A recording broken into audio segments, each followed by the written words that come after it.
And, I'm ready to go out on my shield, man.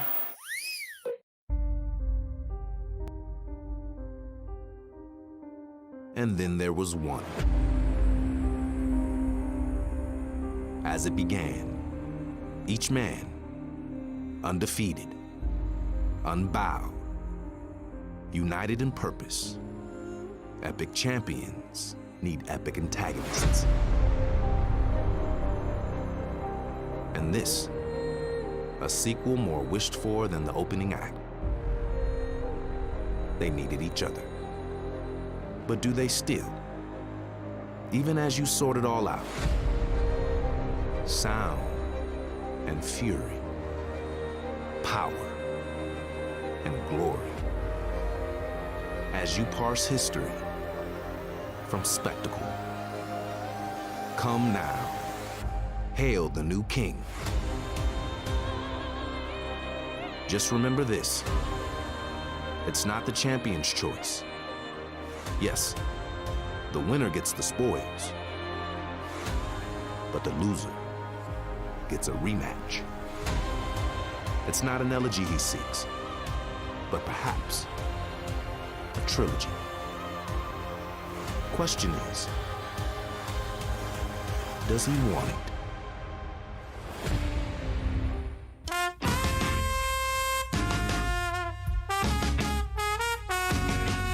This is Golic and Wingo.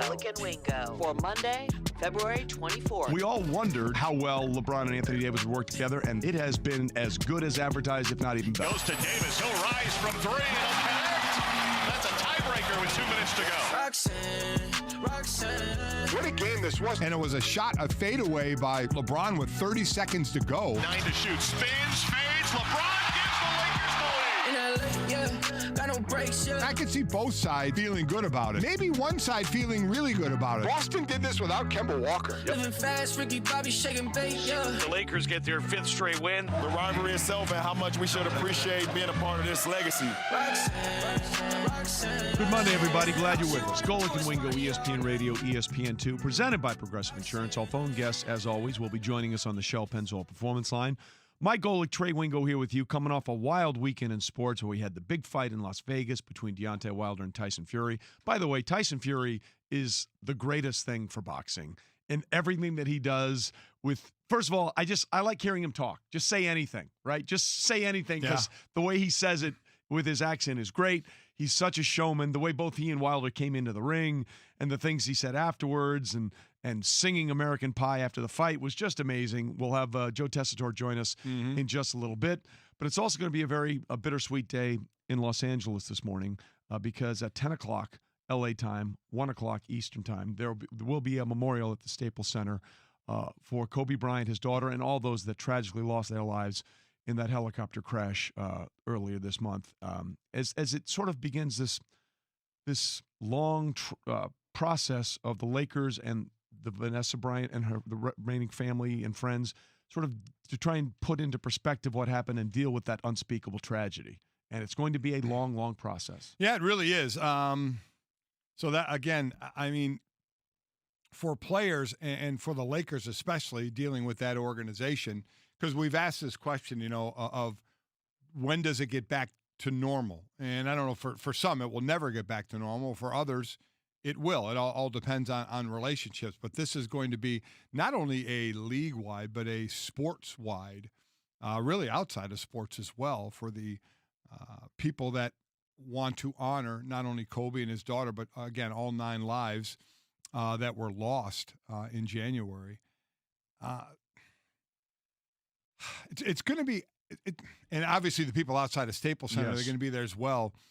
So it has been a while. It's been, again, January 26th? So, I mean, we're looking at just under a month where everybody starts outside of the family their own healing process, and now we have the memorial, which I completely understand. You saw Bill Russell wearing in this incredible Celtics-Laker rivalry with the Kobe jersey on. So I think it's going to be incredible today.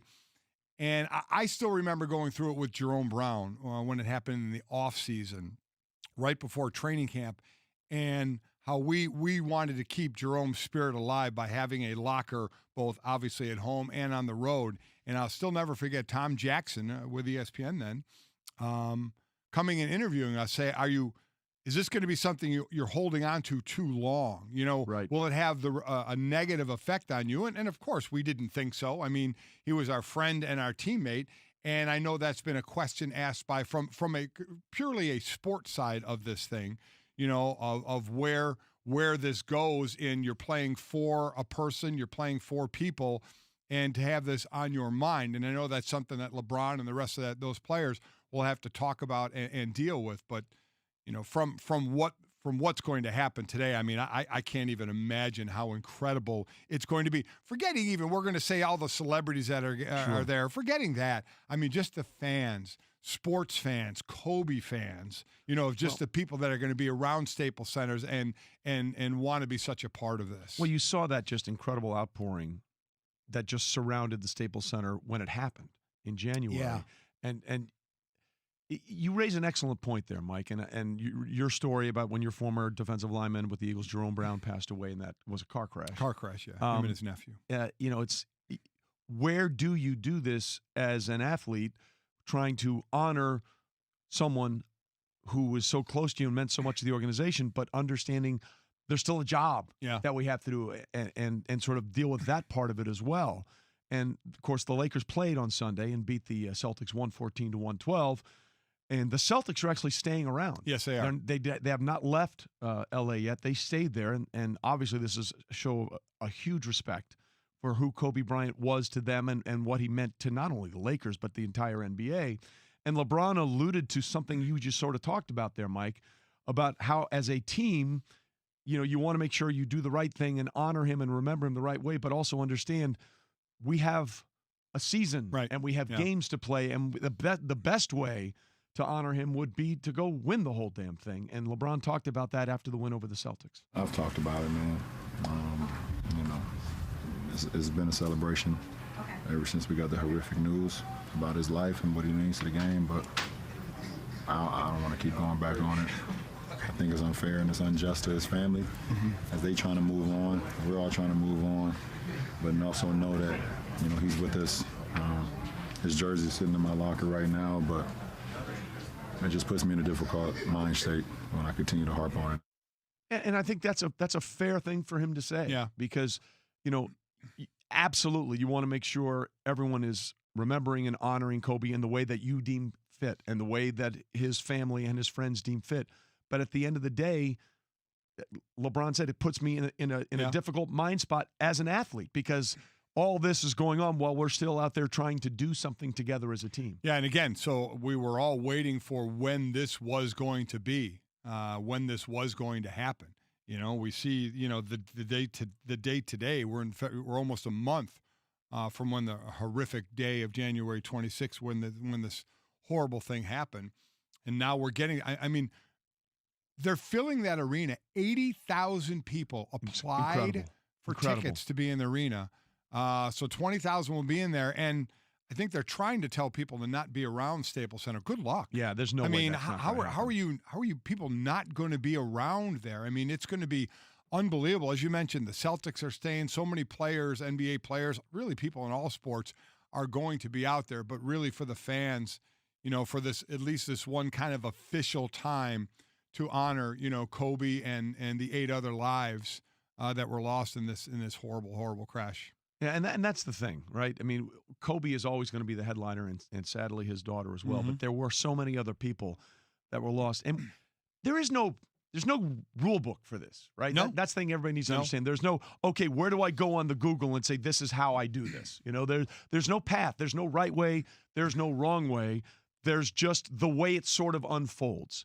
And I think a lot of people are looking at what happens today as maybe potentially a way to sort of put to bed maybe this one part of it and then try and move on.